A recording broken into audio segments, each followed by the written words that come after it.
Welcome. We are extremely proud of this recruit class. They have displayed exceptional leadership abilities at the Academy, and we fully expect them to continue to display those traits as they move forward in our organization. And tomorrow at the Academy graduation, we will witness a number of our recruits receive awards for their achievements. I wanted to personally thank you for your commitment, so thank you. At this time, I would like to invite City Manager Mark Jinks up to say a few words. Thank you, and good afternoon. This is impressive. We're so proud of our police force, and congratulate you all on making the right choice. You obviously had many choices in the region, probably decided who to come to work for, and we're so grateful that you've chosen the City of Alexandria to start your policing careers. Our job is to support you. You know, in many organization structures, you look at the pyramid and the boss is at the top of the pyramid, right? And the workers are down here at the base of the pyramid. I look at it the other way around. The pyramid's like this. That the first people who deal with the community and the citizens and the businesses basically are the first line workers in the community. And the police department is among the very forefront in our community of working with our community each and every day. And that's the base. That's what we face with.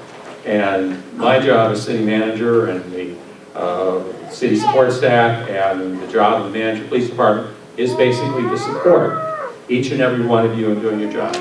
It's our job to make sure you have fair compensation, that your vehicles are in great shape, that you got the equipment that you need, that our technology is where it should be, and that we give you the training, the experience, the opportunities, so you truly can carry out 21st century policing. So on behalf of the 3,000 other city employees and all sorts of lines of service and departments, we welcome you to the city family, and we look forward to meeting each and every one of you in your careers ahead. Thank you. I do have some prepared remarks, but I do want to digress just for 1 second because of the remarks Mr. Jinks said. And Mr. Jinks, thank you for that. You guys are entering one of the best supported police departments in the region. You may not know that now. You went through your processes. You were probably applying to other agencies. And you never know what you're going to get until you walk through that door. And I just want to tell you, after my career and Deputy Chief Chris Wemple, Deputy Chief Fard, Deputy Chief Gittens, we've been here long enough to have seen other places to work, other police departments. And I can tell you from a city standpoint, from the city manager's office, to the chief of police, to the command staff, to your supervisors, and right down to your peers, you will be some of the best supported officers in this region. We're very proud of that, and we don't just say that. We'll make sure that our actions support what we state. So I just want to echo Mr. Jinks' remarks. Our promise to you is to support you in everything you do. So let's get on to my prepared remarks. Good afternoon. Welcome to the Alexandria Police Department. We have a phenomenal facility, and the facility allows us to host these types of activities. We didn't always used to have a swearing-in ceremony, but what we realize is you are our most valuable asset to our police department and to this community. We want to let you know we value the accomplishment you're here for today. This is an important day for you, but just as important for your families. And you got to remember that, and I'm going to speak about that in a little bit. Each of you has passed a litany of interviews, tests, evaluations, and assessments. You've been sprayed, right? You've been handcuffed and probably tossed around like rag dolls to an extent. And I venture to say that some of you probably did this to your family and friends as homework. Am I right? I handcuffed a lot of my friends while I was in the academy. All of this done was to prepare you for the trials and tribulations you'll experience as a police officer with the Alexandria Police Department. That's no small task. There are many people who strive to reach this point, and for any number of reasons, they're unable to do so.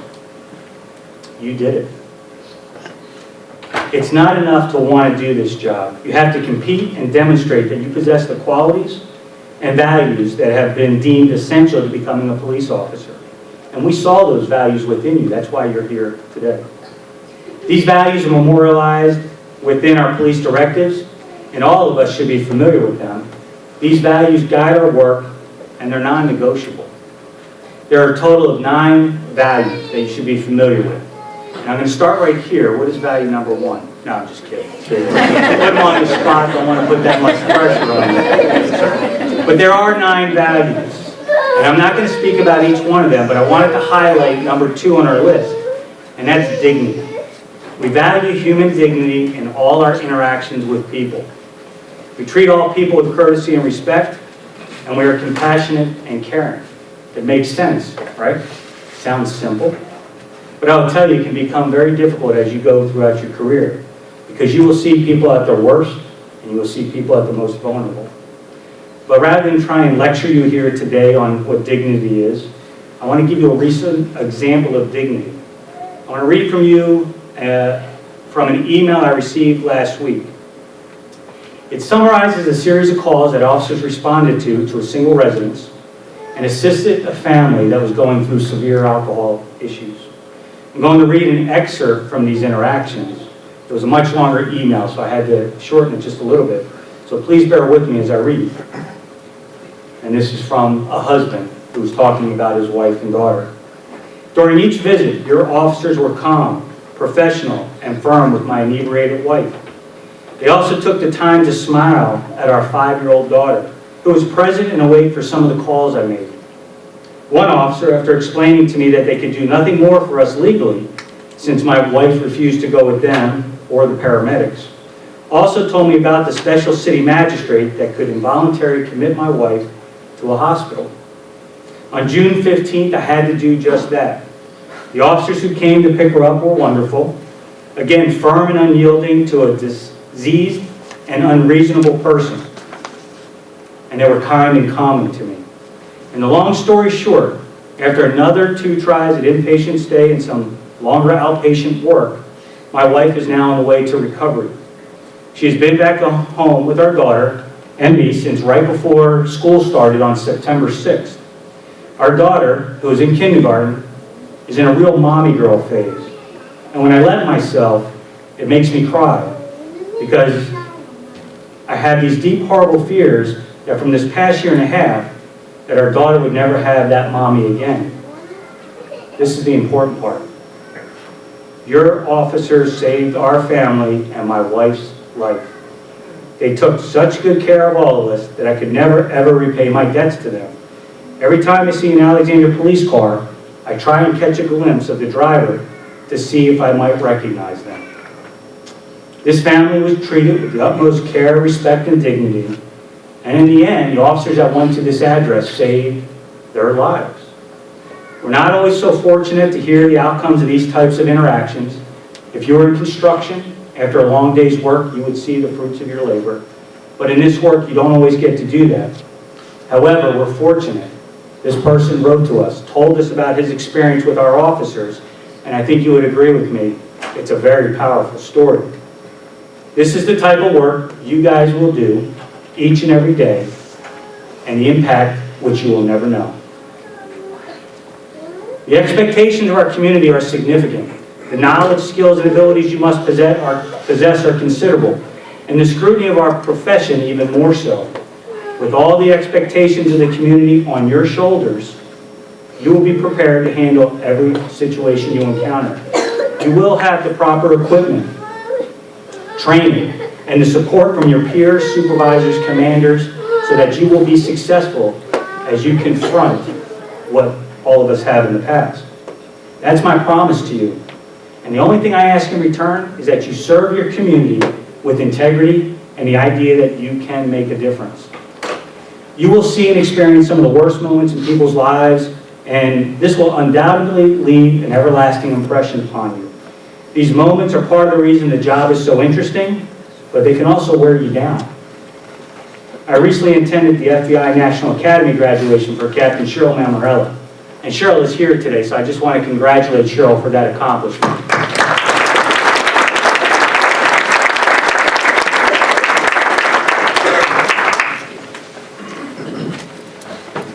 At that graduation, I had the opportunity to hear from FBI Director James Comey. Does anybody know somebody related to James Comey?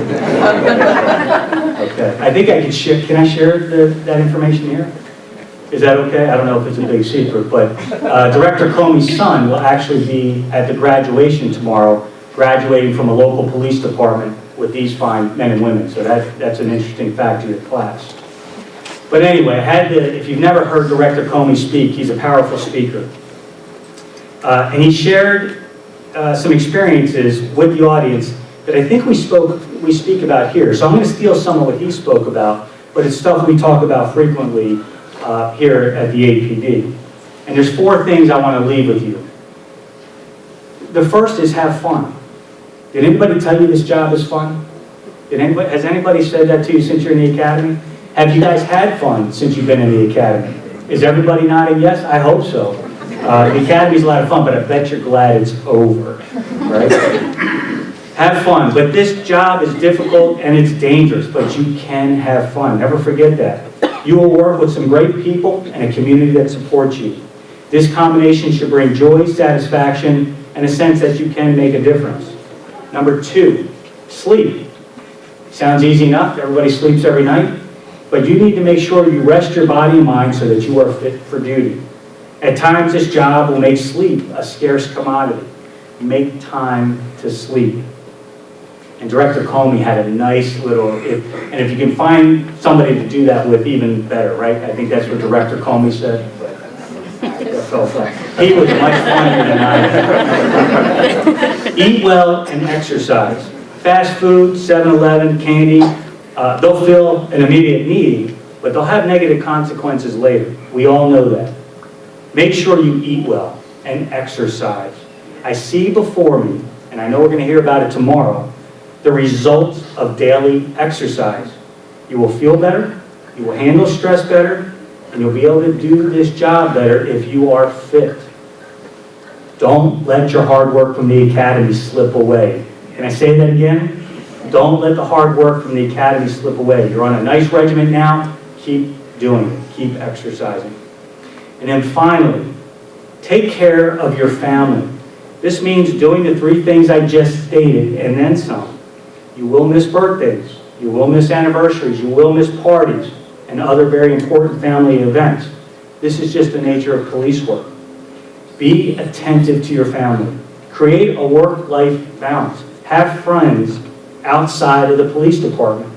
And don't be afraid to talk about your experiences. Very important. Don't be afraid to talk about your experience with loved ones, peers, or family. They will take care of you. So that's the basis of my remarks. So what's next? What are you guys looking forward to? Local training, right? Have you guys been informed about local training? Yes, sir. 2 weeks, 3 weeks? Yes. You are eager to hit the street. I understand that, but there's still work to be done.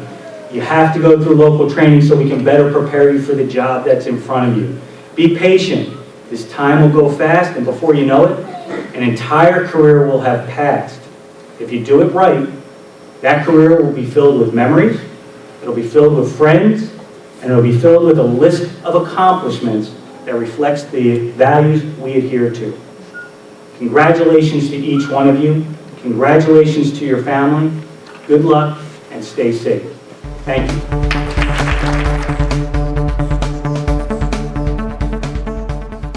Ladies and gentlemen, I'm going to administer the oath to you, and at the end of my giving you the oath, I need you to affirm it by saying, "I do." I need you to raise your right hand, please.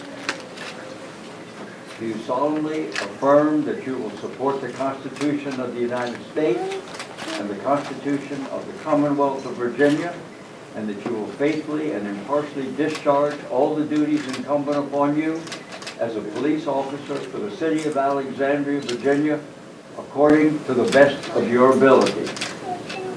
I do. Did I hear that from everyone? Congratulations to you. Rodney, do it away.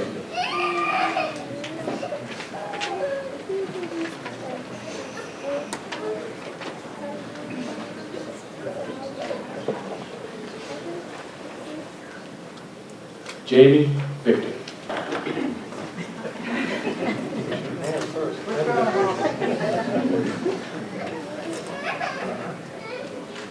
Colton Vanderbilt.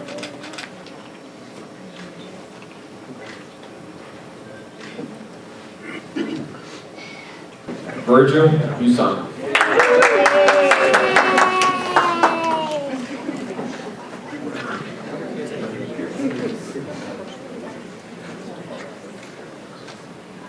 John Stafford.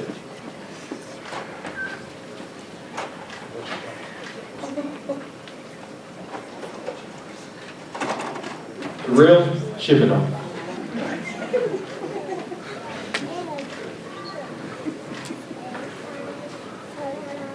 Travis Jones.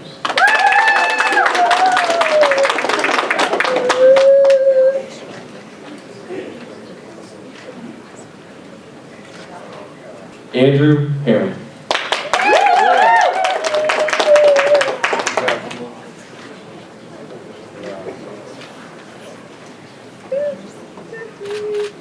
Alexis Gomez.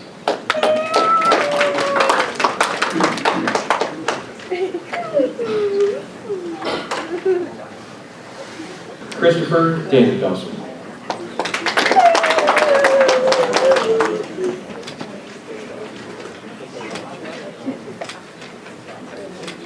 David Davis.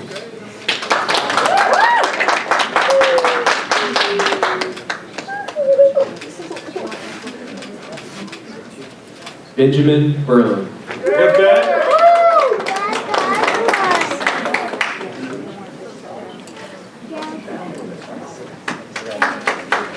Matthew Feinauer.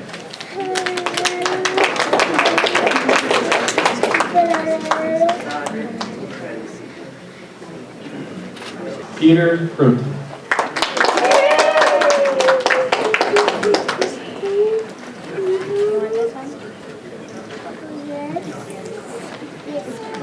Sarah Parker.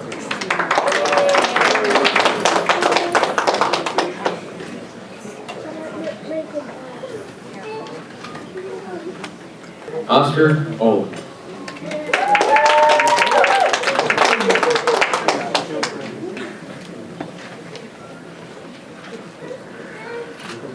Michael Oliver.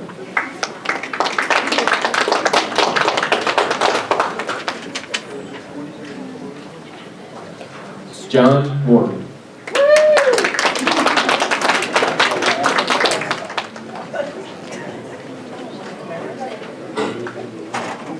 Anthony Mitchell.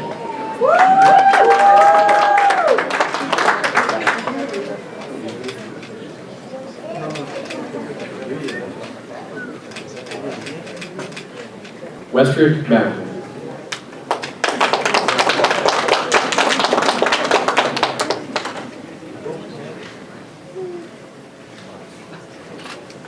Ryan Klein.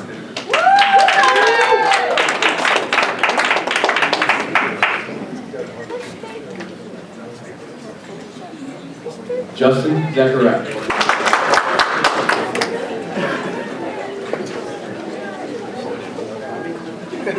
Joseph Winkler.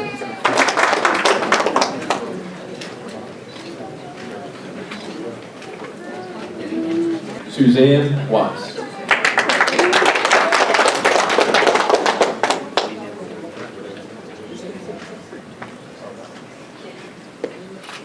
Shakita Warren.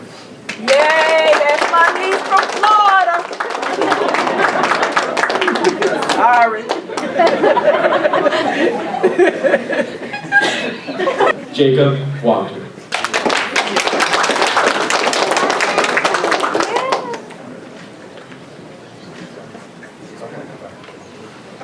I don't think he was out. That ends our ceremony today. Thank you all for coming to support our new officers. Please join us for refreshments in the back and take the opportunity to congratulate some fine men and women